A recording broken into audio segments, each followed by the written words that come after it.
মুসলমান গভীর মনোযোগ, দুটি ভাই বাড়ি রওনা হয়ে গেল। মাকে যা বলে, মা খাতুনে জান্নাত মা ফাতিমা তুজুরাকে ডাক দিয়ে বলে, মা মা নানার ভালোবাসার দারুণ ভালো না। হুসাইন কয়, নানা জান আজকে কেমনে ভালোবাসছে রে মা শোনো। হাসান কয়, মা গো নানা জান কেমনে ভালোবাসছে শোনো। দুটি ভাইকে মা ফাতেমা তুজোরা পাশে বসাইয়া ডাক দে বলে, বাজান রে কি বলতে চাও বলো, আমার বাবার বিরুদ্ধে কি অভিযোগ বলো। বলে, আজকে তোমার বাবার বিরুদ্ধে বড় অভিযোগ আছে গো মা। তোমার বাবা তামাম পৃথিবীর কান্ডারি, হাসান হুসাইনের নানু, জগৎ বিখ্যাত নবী, সারা জীবন ভালোবাসছে একরকম, আজকে ভালোবাসার ধারণ অন্যরকম গো মা। মা গো, আমার মা ফাতেমা ডাক দে বলে, বাজান রে কি বলতে চাও বলো। হাসান ডাক দে বলে, মা নানু ভাই আমার বুকের মধ্যে টান দিয়া আমার বুক গালের মুখের মধ্যে একটা সুমা লাগায়া চোখের পানিগুলো দর দর করে ছেড়ে দিয়েছে। আমার হাসান হুসাইন ডাক দে বলে, মা মা হাসানের বুকের মধ্যে নিয়ে নানু দেখি কান্দা, চোখের পানিগুলো ছেড়ে কান্দে রে। আবার আমাকে ডাক দিয়া নিল রে মা, ডাক দিয়ে নিয়ে আমার গলার মধ্যে সুমা লাগাই দিছে রে মা। মা গো, দুই ভাইকে দুই রকম ভালোবাসলো। আমার মা ফাতেমা ডাক দিয়ে বলে, সন্তান রে তারা আমি শুনে আছি আমার বাবা যান আজকে ভালোবাসার ধারণ কেন পাল্টে গেছে, একটু জানতে হবে, হাকিকত আমি জেনে আসি। রাহমাতুল্লিল আলামিনের কদমের মধ্যে ছুটে আসলেন মা ফাতেমা তুজোরা, ডাক দে বলে, বাবা আমার বাবা যান আজকে জানতে চাই হাসান হুসাইন আপনার বিরুদ্ধে একটা অভিযোগ জানাইছে, অভিযোগটা আমি একটু জানতে চাই। নবীজি বললেন, কি অভিযোগ বলো। বলে, আব্বা যান দুটি ভাইকে দুই রকম ভালোবাসেন। আমার নবী কয়, ফাতেমারে শোনো কেন ভালোবাসি শোনো। আরে ফাতেমা, সারা পৃথিবীর মধ্যে আমি নবী উম্মতের কান্ডারি, উম্মতের দরদি। ও ফাতেমা শোনো, এমন একটা দিন আসবে আমার হাসান ইসলামের দাওয়াত দিতে যাইয়া শত্রুপক্ষ তাকে মুখের মধ্যে বিষ পান করে দুনিয়া থেকে বিদায় করে দিবে। এই জন্য এত নিষ্ঠে এত খুশি মুখ দিয়ে আমি নবীর নানু বলে ডাক দেয় রে, আমি নবীর প্রাণটা ঠান্ডা হয়ে যায়।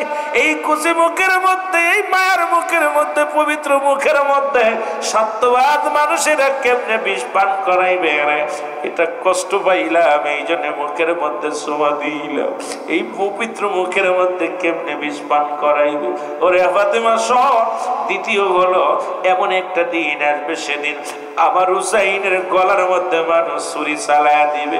এই গলার এতন যে গলার মধ্যে নবীজি আমার হুসাইন, আমার হাসান হুসাইন কালেমার দাওয়াত দিতে যাইয়া, ইসলামের বাণী শুনাইতে যাইয়া দুনিয়ার মধ্যে শাহাদাতের পেয়ালা পান করবে।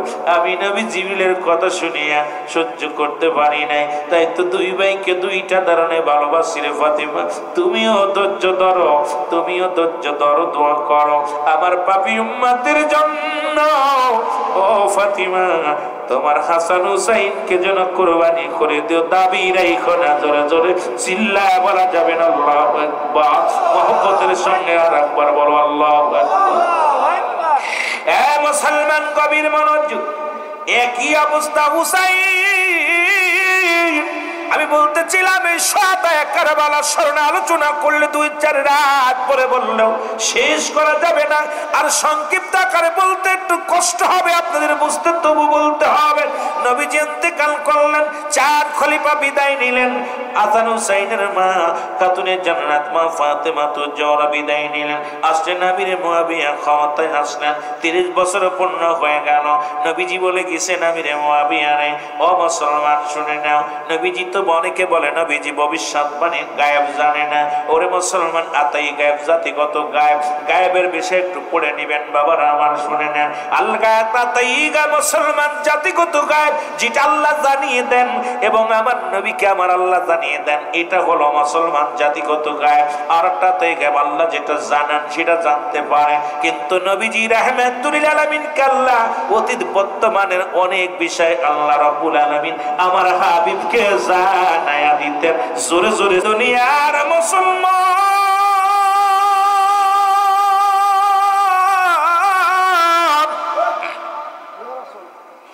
রাহমাতুল লিল আলামিন চির বিদায় হয়ে গেলেন, 4 খলিফা বিদায় হয়ে গেল। আসলে আমিরে মুয়াবিয়ার জামানা, আমিরে মুয়াবিকে নবীজি তো বলেছিল, মুয়াবিয়া রে তুমি বিয়ে করো না, কারণ তোমার থেকে আসবে একটা সন্তান আসবে যিনি ইসলাম পছন্দ করবে না। এর মুসলমান, আমাদের মধ্যে অনেকে দাড়ি পছন্দ করে, টুপি পছন্দ করে, জুব্বা পছন্দ করে, নবীর মিলাদ পছন্দ করে না। জোরে কোন ঠিক কিনা? এমন কিছু আছে সব কিছু নবীর সুন্নাত মানে, কিন্তু নবীর হাজির নাজির মানি না।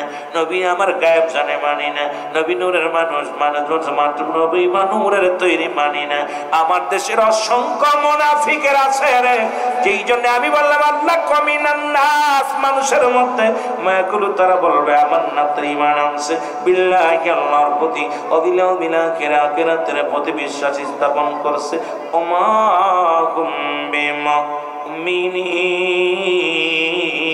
আল্লাহ কয় হাবিবরে, ওই মানুষের মধ্যে একদল মুনাফিক আছে। এখন আমাদের মধ্যে অসংখ্য মুনাফিক আছে, তারা দাড়ির মধ্যে নবী, টুপির মধ্যে নবী, পাগড়ির মধ্যে নবী। এবারে আর জমিনের মধ্যে কি বলবো রে বাবা, এই জমিনের মধ্যে এমন আলেম আছে যারা সব জায়গা নবীরে রাখছে, অন্তরের ভিতরে নবী রাখে নাই। জোরে বলেন ঠিক কিনা? মুসলমান, তারা নবীর প্রশংসা শুনলে তাদের কষ্ট হয়, নবীর শান শুনলে তাদের কষ্ট হয়, কিন্তু তারা জানেন একটা হলো ঈমান, একটা হলো আমল। এর মুসলমান, নামাজ হলো আমল, রোজা হলো আমল, মুসলমান দুনিয়ার মধ্যে হজ হলো আমল, কুরবানি করছেন এটার নাম আমল। ঈমান হলো নবী মুহাম্মদুর রাসূলুল্লাহ সাল্লাল্লাহু আলাইহি ওয়াসাল্লাম। যার ভিতরে নবী নাই তার ভিতরে নামাজ নাই, যার ভিতরে নবী নাই তার কাছে কোনো রোজা নাই, যার ভিতরে নবী নাই তার কিসের দাড়ি, কিসের টুপি, কিসের জুব্বা, এই লিবাস লাগাইয়া নবীর। আর বন্ধুগণ গভীর মনোযোগ, রাসূল বললেন আমিরে মুয়াবিয়ারে বিয়ে করবি না। মুয়াবিয়ার এমন একটা রোগ হলো, বিয়ে না করলো রোগ সারে না, বিয়ে করলো জন্ম নিছে কে? ইয়াজিদ। আর সেই ইয়াজিদকে যারা রহমাতুল্লাহ বলে, আমি বলি এদের জন্মের ভিতরে ভেজাল আছে। জোরে বলেন ঠিক? রাগ করেন না, অনেকে আছে এই দলের লোক। ইয়াজিদকে কয় ওরে 100 রাকাত নামাজ পড়তো, এক পীর সাহেব দিয়ে ওয়াজ করতেছে, কয় হুজুরি এত রাকাত নামাজ পড়তো। দামেস্কের মসজিদের ইমাম ছিল ইয়াজিদ। আপনাদের ইমামের পিছে নামাজ পড়ে কয়শো মুসল্লি? হয়তো 500 হইব না 1000 হইব, আর 400। আর ইয়াজিদের পিছে নামাজ পড়তো 1.25 লক্ষ মানুষ। কত লক্ষ? আপনাদের ইমামের চাইতে উনি কি বড় ছিল না ছোট ছিল? কথা কয় না? এই আসতে বলবেন না, জোরে বলবেন। আমাদের বাইতুল মুকাররম মসজিদে কয়শো মানুষ? 1 লক্ষ মানুষ নামাজ পড়ে একবারে? ওই 10-12 হাজার হইতে পারে, 10-15 হাজার হইতে পারে। আর ইয়াজিদের পিছে 1.25 লক্ষ মানুষ নামাজ পড়তো। এই দামেস্কের মসজিদের ইমাম ছিল উনি। উনি ছিল সর্বোচ্চ 1 নাম্বার অপরাধ উনার ছিল। উনি ছিল 2 নাম্বার ছিল সে সুদখোর। কি ছিল? 3 নাম্বার ছিল সে মাল খেত, বোঝেননি? মদ খেত। কথা বোঝেন? এ যদি হয় রহমাতুল্লাহ, তাহলে এর শয়তানের বাপের কয় রহমাতুল্লাহ আলাইহি। জোরে বলে ঠিক কিনা? অনেকে আবার ওই পক্ষের লোক যারা, ওরা দেখবেন আমার গালি গালাজ করতেছে মনে মনে, হুজুরি কিতা কয় রে, এই সত্য কথা কইলে একটু তিতা লাগবো। জোরে কন ঠিক কিনা? তিতা লাগবো না? কথা কয় না, তিতা লাগবো।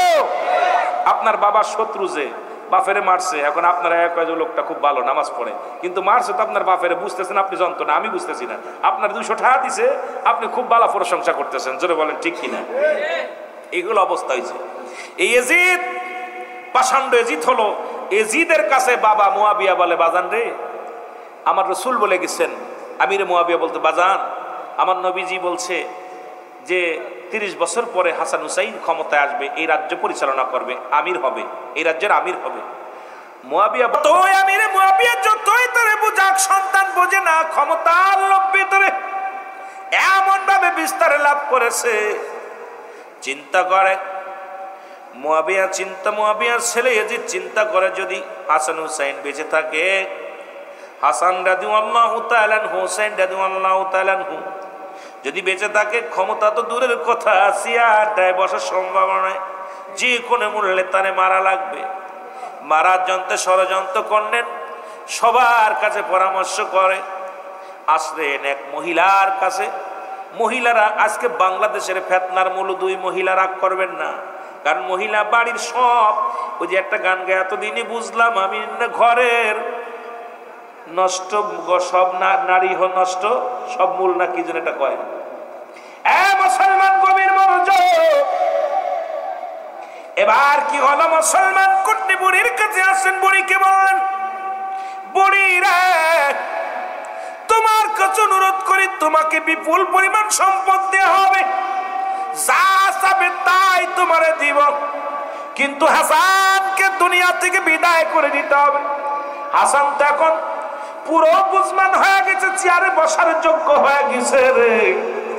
যদি হাসানকে হত্যা করা না হয় তাহলে তো এই চেয়ার আমি পাবো না, চেয়ারে আমি বসতে পারবো না, যে কোনো মূল্যে হাসানকে সরানো লাগবে। মহিলাদের মধ্যে তিনটা গুণ, নাম্বার 1 ত্যাগ, মায়া আর কঠোর লোভ।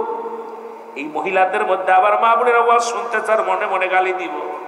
1 নাম্বার মুসলমান, আমার মা বোনেরা শোনো, সারা জীবন তোমার লালন পালন করলো বাবা, বিয়ে দিছে, স্বামী পাইলে আর সব পর হয়ে যায়। এখন আমি বউ হয়েছি, বাবার মেয়ে নাই, কারণ বউ হওয়ার সঙ্গে সঙ্গে বাবা মা সব বলে যায়। আবার সারা জীবন মুসলমান একটু হলে, একটু যদি কড়া হয়ে যায়, হয় বিষ খায় নেয়, গলায় ধরে নেয়, ডিভোর্স। কারণ ওদের মুসলমান, এরপরে ওরা ত্যাগ, যে কোনো মূল্য ত্যাগ করতে পারে মেয়েরা। এদের ভিতরে লোভ লালস একটু বেশি। মুসলমান শুনে নাও, এজিদের পরামর্শে কুটনি বুড়িয়া হযরত হাসান রাদিয়াল্লাহু তাআলার বিবি, হাসানের ছিল মুসলমান 4 জন বিবি। ছোট বিবির নাম হলো জায়েদা। জায়েদাকে ডাকতে বলে, জায়েদা রে, ও জায়েদা, তোমার কি মন চায় আরামে এসে বাস করতে, দুনিয়ার সম্পদ, দুনিয়ার মধ্যে বড় ভোগ বিলাস করতে পারবা? তাহলে আমি একটা পরামর্শ দিই, সেই পরামর্শটা হলো, তুমি কি করো, তোমার স্বামী হাসানকে দুনিয়া থেকে বিদায় করে দাও। ইজিদ হবে দেশের রাষ্ট্রনায়ক, ইজিদ তোমাকে বিয়ে করবে, তুমি হবে না কি হবে, তুমি হবে রানী, উনি হবে রাজা। লোভে পড়ে গেল মুসলমান। আমার দেশের অনেক মা বোন, তারা লোভে পড়িয়া স্বামীকে ত্যাগ করে চলে যায়। দেখা যায় স্বামী কত কষ্ট করে বিদেশে উপার্জন করে, আর অন্য পরপুরুষের প্রেমে পড়িয়া স্বামীকে কষ্ট দিয়া চলে যায়। আমার মা বোনেরা শোনো, এই পৃথিবীর মধ্যে স্বামী যে কি অমূল্য রতন, স্বামী যে কি জিনিস, এটা যখন ফুরাইবা সে বুঝবা তখন স্বামী কি রত্ন ছিল, কি জিনিস ছিল, এটা এখন আমরা বুঝতে পারি না। ও আমার মা বোনেরা শোনো, স্বামীর প্রতি শ্রদ্ধাশীল হও। স্বামী যদি অসন্তুষ্ট হয়, তোমার নামাজ রোজা সব বিফলে যাবে। জোরে জোরে চিল্লায়া বলা যাবে আল্লাহু আকবার। বন্ধুগণ শোনো, হাসান রাদিয়াল্লাহু তাআলা আসলেন। আসার পর মুসলমান জায়েদা শরবত আনিয়া দিলেন, স্বামীরে এই নাও, গরমের মধ্যে এত শরবত খাও। হাতের মধ্যে নিয়ে যখন মুসলমান মুখে দিলেন, 20টা তরন্ত মুসলমান বুক পেটের ভিতর ঢুকে গেছে। ডাক দে কয়, বিবিরে তুমি কি খাওয়াইলা? ও বিবি, তুমি আমারে কি খাওয়াইলা? কয় না, শরবত খাওয়াইলাম। কয় না রে বিবি, না, তুমি লোভে পড়ে গেছো, আমাকে তুমি কি খাওয়াইলা? কয় না, তোমারে কিচ্ছু খাওয়াই নাই। হাসান রাদিয়াল্লাহু তাআলা ডাক দি, কোথায় রে আমার জোরের ভাই? বাইরে কোথায়? আমি হাসান আর চিরদিনের বিদায় নিব। হাসান যখন ডাক দিছে, হুসাইন রাদিয়াল্লাহু তাআলা চলে আসছেন। হাসান রাদিয়াল্লাহু তাআলার পায়ের রগগুলো মাথা গুটিয়ে আসছে। মুসলমান সুন্দর চেহারা খানা নীল বর্ণ হয়ে গেছে। হাসান রাদিয়াল্লাহু তাআলা চিৎকার দিয়ে বলে, ও ভাই হোসেন রে, আয় আমার কাছে আয়। হুসেন রাদিয়াল্লাহু তাআলা যখন কাছে আসলেন, হুসেন রাদিয়াল্লাহু তাআলা ডাকতে বলে, ভাই হাসান রে, কে তোমাকে বিষ পান করাইছে? একটু বলে দাও, কে তোমাকে পান করাইলেন? হাসান রাদিয়াল্লাহু তাআলা ডাকতে বলে, ভাই হোসেন রে, কি আমি তোমার বলবো না? আমি তোমার বলবো না, তবে আমার পরে তোমার বড় বিপদ আসবে। আরে আমার মা জননী দোয়া করেছিল, দোয়া কবুল হয়ে গেছে রে। আমার নানা দোয়া করেছিল, দোয়া কবুল হয়ে গেছে। আমার নানা আজি ডাকছে চিরবিদায় দাও ভাই হোসেন রে, ডাকিতেছে নানাজি আমায়, ডাকিতেছে নানাজি আমায়। সবাই মহব্বতে বলেন চিরবিদায় দেও হে ও ভাই হোসেন রে, নানাজি মোর ডাকিতেছে আমায়, নানাজি মোর। ও ভাই হোসেন রে,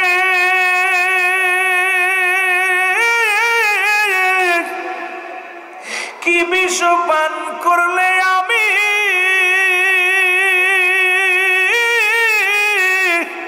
জীবনটা বাইরে চলি, ওর পরানো যায় বিষের যন্ত্রণায়, চিরবিদায় আমারই নানা। ও ভাই হোসেন রে,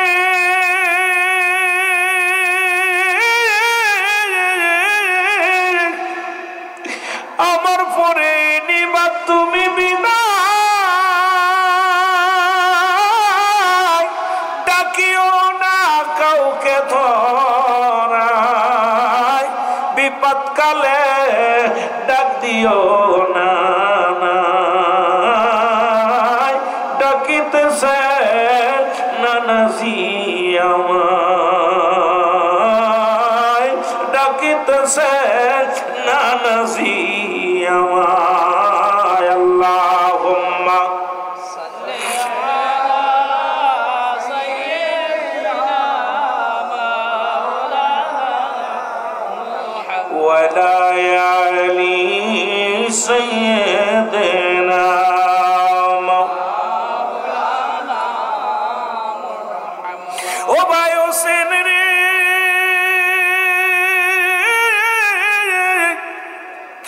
আমার সকিনাকে রেখে গেলাম,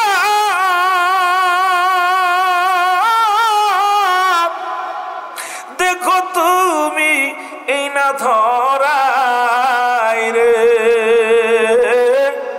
ডাকিতেছে আমারি নানা, ডাকিতেছে আমারি নানা, চিরবিদায় দেও হে বায়ুসেন রে, ডাকিতেছে নানাজি আমায়, ডাকিতেছে নানাজি আমায়। ও ভাই হোসেন রে,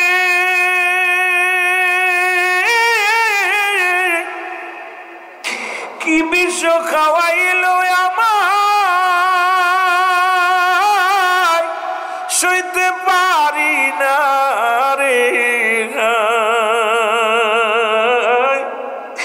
বিষর যন্ত্রণায় আমি, বিষর যন্ত্রণায় আমি পুইরা হইলাম ছাই। ও ভাই হোসেন রে, ডাকিতেছে নানাজি আমায়, ডাকিতেছে নানাজি আমায়। আল্লাহুম্মা সাল্লি আলা সাইয়্যিদিনা মাওলানা ওয়া আলা আলি সাইয়্যিদিনা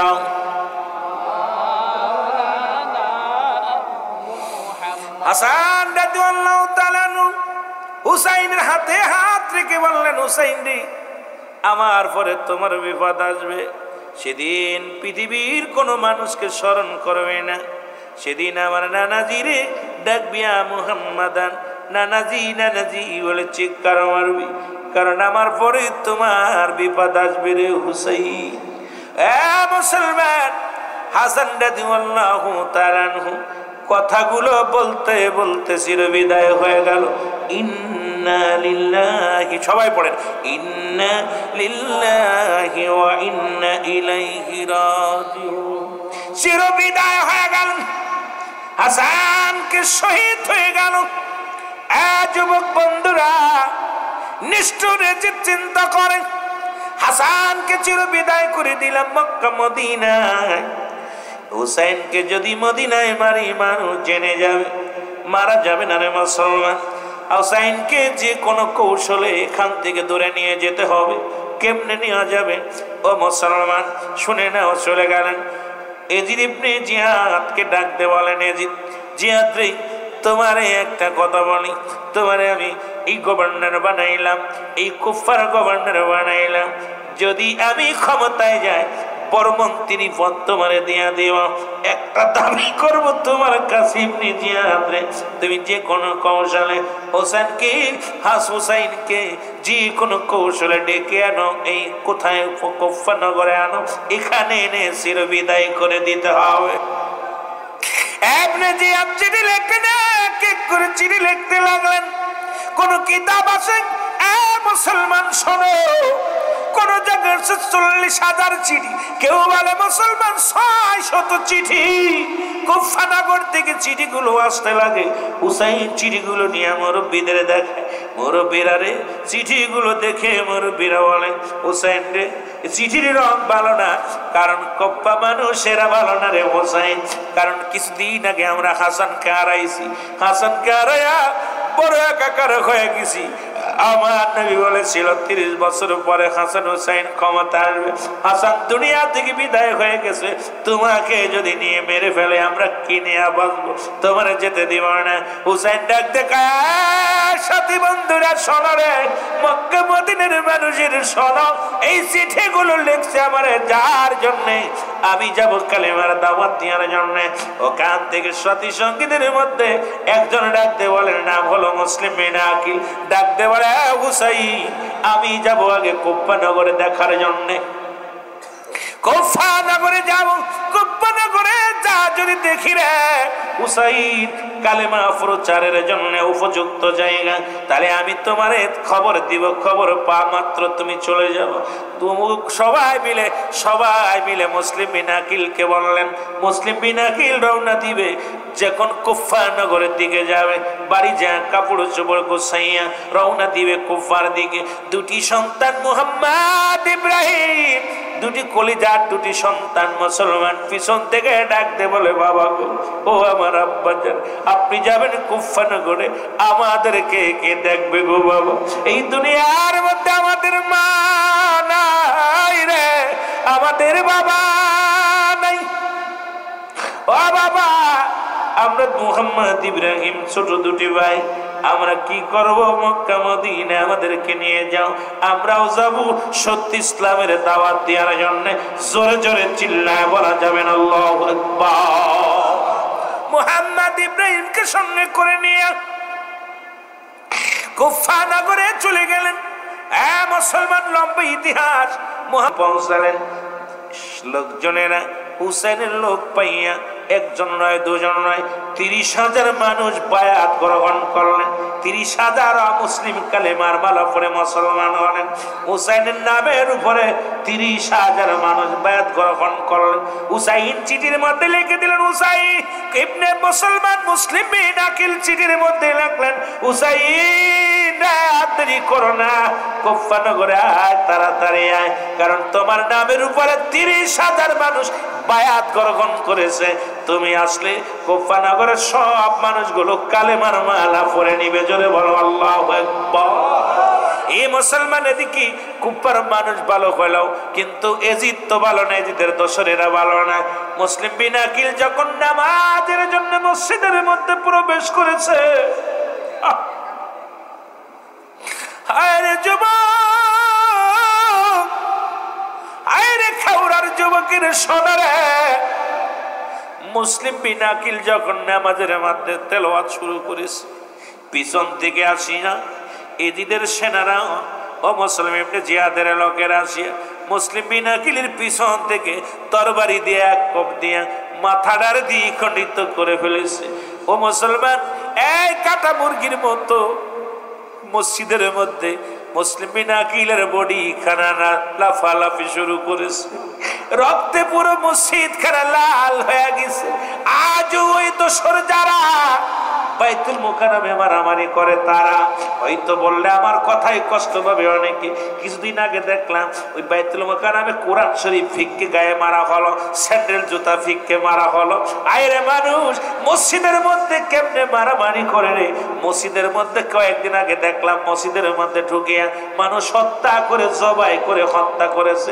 আপনাদের ব্রাহ্মণবাড়িও একটা কাহিনী শুনেছিলাম, ওই মসজিদের মধ্যে ঢুকিয়া মানুষকে হত্যা করেছে, জবাই করেছে। আইরে মানুষ কোথায় সবচেয়ে পৃথিবীর সবচেয়ে নিরাপদ জায়গা হলো আল্লাহর ঘর মসজিদ, সেখানে মানুষ যখন ঢুকে প্রবেশ করে মানুষ হত্যা করে, কোথায় যাব আমরা? জাগার যাওয়ার জায়গার জায়গা নেই। আরে আমি জাহিলাতের চাইতে ভয়ঙ্কর জামানা বাংলার জমিনে বর্তমান বিরাজ করতেছে। মানুষ মানুষ হত্যা নাই, মানুষ পশুর রূপ ধারণ করেছে। জোরে জোরে চিল্লায় বলেন ঠিক কিনা? মুসলিম বিন আকিলকে চির বিদায় করে দিছে মসজিদের মধ্যে। মোহাম্মদ ইব্রাহিম দুটি ভাই খেলা করতে গিয়েছিল, শুনতে পারছে বাবা আর নাই, বাবাকে মেরে ফেলেছে। চিৎকার মেরে ডাক দিয়ে বলে, রব্বে কারীম,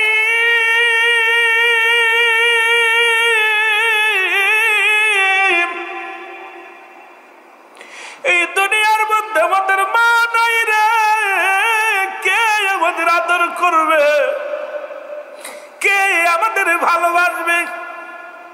আল্লাহ কোথায় রে? কুফার বাতাস, কুফার নদী, কুফার তরুলতা তোদের জানায়, তাড়াতাড়ি যা হুসাইনের কানে যা পৌঁছে দে, হুসাইন যেন কুফায় না আসে। কুফার মানুষের তরবারি ভালো না, কুফার মানুষের অন্তর ভালো না, কারণ আমার বাবার মেরে ফেলেছে। মোহাম্মদ ইব্রাহিম ডাক দিয়ে বলে, কুফার মানুষের আরে আমাদের তো মা নাই, বাবার ওসির বিদায় করে দিলি, কে আমাদের আদর করবে, কে আমাদের ভালোবাসবে? এই কুফার মানুষের রে, তোদের দিলে কি দয়া নাই, তোদের দিলে কি মায়া নাই? আমার বাবারে চির বিদায় করে দিলি। ও যুবক বন্ধুরা শোনে নাও, এদিকে মহরমের 1 তারিখে হুসাইন চিঠিগুলো পায় রওনা হয়ে গেলেন। 72 জন কাফেলা করে শিশু আজগারকে সঙ্গে করে নিয়ে রওনা হয়ে গেলেন কুফার উদ্দেশ্যে। এদিকে মুসলিম বিন আকিলকে চির বিদায় করছে মসজিদের ভিতরে। এই খবর তো হুসাইন জানে না, হুসাইন তো আনন্দের সঙ্গে রওনা দিয়েছে। মুসলমান ইবনে জিয়াদ ঘোষণা করে দিছে, রে মোহাম্মদ ইব্রাহিম, মুসলিম বিন আকিলের 2টি ছেলে, তোমরা যদি কোনো ব্যক্তি তাকে হত্যা করতে পারো বা জীবিত এনে দিতে পারো, তাকে 100 উট বা 100 ঘোড়া, তাকে আমি উপযুক্ত পুরস্কার দিব। লোভে পড়ছি ওই মুসলমান কুফার মানুষেরা তরবারি হাতের মধ্যে নিয়ে লোভে পড়িয়া 2টি সন্তানকে খোঁজাখুঁজি শুরু করেছে। মোহাম্মদ ইব্রাহিম সারা রাত পরে দৌড়ায় রে, মদিনার প্রেমে দৌড়ায়। দিন যখন হয়ে যায়, দিনের মধ্যে গাছের জঙ্গলের মধ্যে ঘুমায় ঘুমায় কাটায়। 2টি ভাই 3টা দিন দৌড়ায়, কাটা নাই পেটে, এক পায়ের এক পায়ের বুকটা জড়ায় ধরে কাঁদে। ইব্রাহিম ডাকতে কয়, ভাই মোহাম্মদ রে,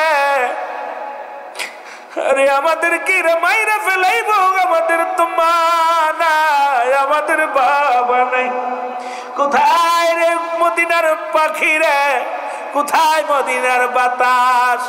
আরে হুসাইনকে যা বলো, হুসাইন যেন কুফা নগরে না আসে। আর এইটা কাঁদতে কাঁদতে 2টি ভাই যা মুসলমান খাজুরের বাগিচার মধ্যে দুটি ভাই দিনের বেলা লুকায় রইলেন। ওদিকে খাজুরের বাগিচার মালিক ছিলেন মুসলমান। শুনে নাও, শুনে নাও ও মুসলমান, হারেজের বিবি। হারেজ ছিল খাজুরের বাগিচার মালিক। হারেজ আসিয়া, হারেজের বিবি ঘুরতে আসিয়া দেখেন দুটি সোনার মানিক লুকায় আছে খাজুরের বাগিচার মধ্যে। দুটি ভাইয়ের মাথার মধ্যে হাত বোলাইয়া দিছে। যখন দেখিয়া মুহাম্মদ ইব্রাহিম চিৎকার মেরে বলে, মাগো আমাদের কথা বলো না, আমাদের যদি জানতে পারে ওরা মেরে ফেলবে, কুফার মানুষেরা মেরে ফেলবে। এই দুনিয়ায় আমাদের মা নাই, আমাদের বাবা নাই, কে আমাদেরকে খাওয়াইবে? 3টা দিন একটু পানিও পান করি না। 3টা দিন আমরা বড় কষ্টের মধ্যে আছি মা, তোমরা কুফাবাসীরে বলো না। মহিলাদের দিলে বড় মায়া। দুটি ভাইকে বুকের মধ্যে নিয়ে কয়, মুহাম্মদ ইব্রাহিম আয় রে, আমি তোরে বাড়ি নিয়ে খাইতে দিব। মুহাম্মদ ইব্রাহিম কয়, মাগো ও মা, আরে আমাকে যদি মেরে ফেলে রে, আমার নবীর আহলে বায়াত হুসাইন রাদিয়াল্লাহু তাআলা কুফা নগরে চলে আসবে। আর কুফার মানুষেরা যদি হুসাইনকে মেরে ফেলে, তাহলে ইসলামের দাওয়াত কেমনে দিবে? রাসূলুল্লাহর কালেমার দাওয়াত কে দিবে? মা, আমাদের কথা কাউকে বলো না। নিয়ে গেলেন মুসলমান। শুনে নাও, হারেজের বিবি বাড়িতে নিয়ে গেলেন। এদিকে হারেস নিশায় পড়েছে, অর্থের লোভে পড়িয়া খোলা তরবারি নিয়ে ছুটিয়া বাড়ি আসিয়া বিবিরে ডাকতে কয়, বিবিরে খানা দাও, তাড়াতাড়ি খানা দাও। বিবি খানা নিয়ে আসতে গেছে। এমন সময় পুরুষ মানুষের কণ্ঠ শুনিয়া মুহাম্মদ ইব্রাহিম দুই ভাই কান্দে। মুহাম্মদ ইব্রাহিমের গলা ধরাইয়া ধরে কান্দার বলে, ভাইরা বুঝি মদিনায় আর যাওয়া হবে না, আর মদিনায় আর বুঝি যাওয়া হবে না রে। কুফার মানুষেরা যদি জেনে যায় আমাদেরকে মেরে ফেলে দিবে, আমাদের বাঁচতে দিবে না। মুহাম্মদ ইব্রাহিম ওজর নয়নে কাঁদতে বলে, বাইরে আমাদের মা নাই, আমাদের বাবা নাই রে। দুটি ভাইয়ের কান্নার আওয়াজ শুনতে পাইলেন হারেস ডাকতে বলে, বিবি রে কান্নার আওয়াজ শোনা যায়। কই শোনা যায়, এটা কুফাবাসীর কান্না। কই না রে বিবি না, কুফাবাসীর কান্না এত মধু না, কুফাবাসীর কান্না এত জাদু না। এটা নিশ্চিত মক্কাবাসীর কান্না, কারণ মক্কার মানুষের কান্না আমি বুঝতে পেরেছি। বিবি কয়, না রে বিবির স্বামী রে না, আপনি খানা খেয়ে নেন, এটা পাশের বাড়ির কান্না। কয় না রে বিবি না, এটা পাশের বাড়ির কান্না হতে পারে না, এটা মক্কাবাসীর কান্না। দৌড়ে গেলেন হারেস খানা বাদ দিয়ে ঘরের মধ্যে যায়, দেখে দুটি ভাই গলা জড়াইয়া ধরে এক ভাই আর এক বাইরে কান্দে। আর ডাকতে বলে, হুসাইন হুসাইন, কুফায় শোনা, কুফায় আসিস না। কুফার মানুষের তরবারির রং ভালো না, কুফার মানুষেরা আমার বাবারে মেরে ফেলেছে, কুফার মানুষেরা ভালো না। এরে মুসলমান কি করলেন? হারেস দুটি ভাইয়ের হাত ধরে টানতে বাইর করলেন। বাইর করিয়া খোলা তরবারি নিয়ে দুটি ভাইয়ের হাত ধরে টানতে টানতে নিয়ে যায়। মুহাম্মদ ইব্রাহিম ডাকতে বলে, হারেস রে, আমাদের কি মাইরা ফেলাইবি রে হারেস? আমাদের তো মা নাই, আমাদের বাবা নাই। আরে রে, আমাদের যদি মেরে ফেলিস কি লাভ হবে রে? আমার হুসাইনকে যদি কুফায় চলে আসে, হুসাইনকে যদি মেরে ফেলে, ইসলামের দাওয়াত কেমনে দিবি? আমার নবী তোরে ক্ষমা করবে না রে হারেস, আমারে মারিস না, আমারে মারিস না। আমি যাব মদিনায়, আমি মদিনায় যায় আমার নবীর আহলে বায়তেরকে আমি সংবাদ পৌঁছায় দিব, হুসাইনকে পৌঁছায় দিব সংবাদ। হুসাইন যেন খবরদার কুফায় যেন না আসে। জোরে জোরে চিল্লা বলা যাবে না আল্লাহু আকবার। আরে চিন্তা করে, দুটি শিকারী যদি আমার থেকে ছিনিয়ে নিয়ে যায়, আমার চাইতে যদি কোনো শক্তিবান মানুষ আসিয়া যদি শিকারী যদি ছিনিয়ে নিয়ে যায়, তাহলে আমি এই সম্পদ থেকে বঞ্চিত হয়ে যাব। দুটি ভাইকে জমিনের ভিতরে লাথি মেরে ফেলে দিয়ে দুটি ভাইয়ের কাল্লা কেটে নিলেন, হাতের মধ্যে কাল্লা কেটে নিলেন। এবার দুটি ভাই অনেক করুণায় বিনয় করলেন, কিন্তু হারজের দিলে কোনো মায়া হলো না। দুটি ভাইয়ের বডি খানা পড়িয়া রইলেন, মাথা দুটি লয়ে রওনা দিলেন। আর পিছন থেকে দুটি ভাইয়ের বডি এক হয়ে কান্দে, হারজরে আমাদের মাইরা ফেলাইলি, তোর দিলে কি মায়া নাই? আমাদের মা নাই, আমাদের বাবা নাই, আমাদের জন্য কে কাঁদবে রে? আমাদের নালিশ কার কাছে বলবো? ইয়া রাসূলুল্লাহ, ইয়া হাবিবাল্লাহ, নবী গো, ইয়া রাসূলুল্লাহ, ইয়া হাবিবাল্লাহ, নবী গো, তোমার হুসাইন যেন কুফায় না আসে। জোরে জোরে চিল্লায় বলো আল্লাহু আকবার। দুটি ভাইকে শেষ করে দিলেন। এদিকে মুহাম্মদ ইব্রাহিমকে শাহাদতের পেয়ালা পান করে একান্ত হয় নাই। তাদের তো টার্গেট হুসাইনকে শেষ করা, হুসাইনকে শেষ করা। হুসাইন সোহাদায়ে কারবালার জমিনে 1 তারিখে রওনা দিয়া 7 তারিখ হয়ে গেল। 7 তারিখে এসে তাবু গাড়লেন। তাবু গাড়া পর মুসলমান শুনে নেন, এই তাবু যখন গাড়লেন, গাড়া পর সব ইতিহাস, ওই যে যে ইতিহাসগুলো, অনেক ইতিহাস আপনারা শুনেছেন। এই তাবু গাড়া পর 7 তারিখ গেল, 8 তারিখ গেল, 9 তারিখে তাবুর মধ্যে পানি নাই। হুসাইনের বিবি সাহারা বানু ডাক দে বলে, স্বামীরে, আপনি তো বসে কোরআন তেলাওয়াত করতেছেন, আপনি কি জানেন ঘরের মধ্যে তাবুর মধ্যে একটু পানি নাই? একটু পানি এনে দেন। আপনার ছোট সন্তান আসগার আলী পিপাসায় বড় ক্লান্ত হয়ে গেছে, পানি পানি বলে চিৎকার মারে। একটু পানির সন্ধানে হুসাইন রাদিয়াল্লাহু তাআলা কলিজার টুকরা সন্তানকে বুকে ধারণ করে নিয়ে রওনা হয়ে গেলেন পানির সন্ধানে। ওদিকে ফোরাত নদীর কিনারায় অসংখ্য সৈন্যরা, ওই মুসলমান আপনারা শুনেছেন 22,000 সৈন্য, এই অসংখ্য সৈন্যরা ওই ফোরাত নদীর কিনারা পাহারা দিতেছিল। হুসাইন রাদিয়াল্লাহু তাআলা চিৎকার মেরে বলেছিল, এই যে সেনারা, তোমাদের কাছে আমি অনুনয় বিনয় করি, আমার কলিজার টুকরা পিপাসায় পানি, একটু পিপাসিত, একটু পানি দাও। অপরাধ করলে আমরা করেছি, ভুল করলে আমরা করেছি, আমার কলিজার টুকরা তো করে নাই, একটু পানি দাও। পানির বদলে তীর এসে লাগলো। এই তীর খায়া হযরত আসগার আলী দুনিয়ার মায়া ছেড়ে চির বিদায় হয়ে গেছে। এ মুসলমান শুনে নাও, আসগার আলীর দেহখানা মোবারক নিয়ে যখন তাবুর মধ্যে আসলেন, বিবিকে ডাক দে বলেন, হযরত হুসাইন রাদিয়াল্লাহু তাআলা ডাক দে বলে, ডাক দিছিল ধীরে মনে, মুসলমান শুনে নাও, ডাক দে বলে, সাহারা বানুরে, এই দেখো কলিজার টুকরাকে পানি পান করে আনছি। সাহারা বানু তাবুর ভিতর থেকে বাইর হয়ে দেখে কলিজার টুকরা সন্তানের চোখ দুটি বড় বড় হয়ে গেছে। কলিজার টুকরা সন্তানের, মুসলমান, কলিজাটা বাইর হয়ে গেছে, জিব্বাটা বাইর হয়ে গেছে। একটা চিৎকার মারে, চিৎকার মেরে আসগারকে বুকের মধ্যে নিয়ে, রব্বে কারীম, আল্লাহ আমি কি অপরাধ করেছি? আমার কলিজার টুকরা দুধের সন্তানকে যারা হত্যা করলো, ওদের কি নিষ্ঠুরের দয়া নাই? ভিতর থেকে আওয়াজ শুনতে পেলেন হযরত আলী আকবর। আলী আকবর লাফ দিয়ে বাইর হয়ে এসে বলে, মা তুমি কেন কান্দো? বলে, বাবারে কান্দি, আর কোনোদিন তোর ভাই ভাইকে বলে ভাই বলে ডাকবে না। জোরের ভাই নাই, জোরের ভাই চির বিদায় নিছে। চির বিদায় দাও হে মা গো আমায়, ডাকিতেছে নবীজি আমায়, ডাকিতেছে নবীজি আমায়। ও ভাই রে,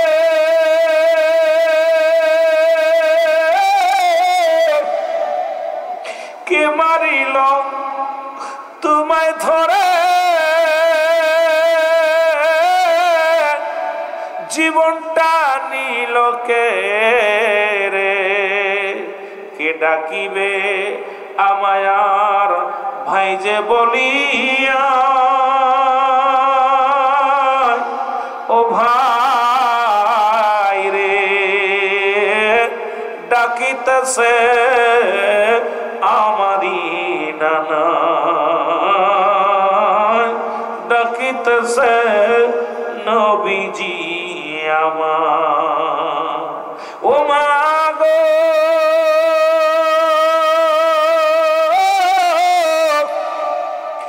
জোরের ভাইয়ের রক্ত খেসুয়ে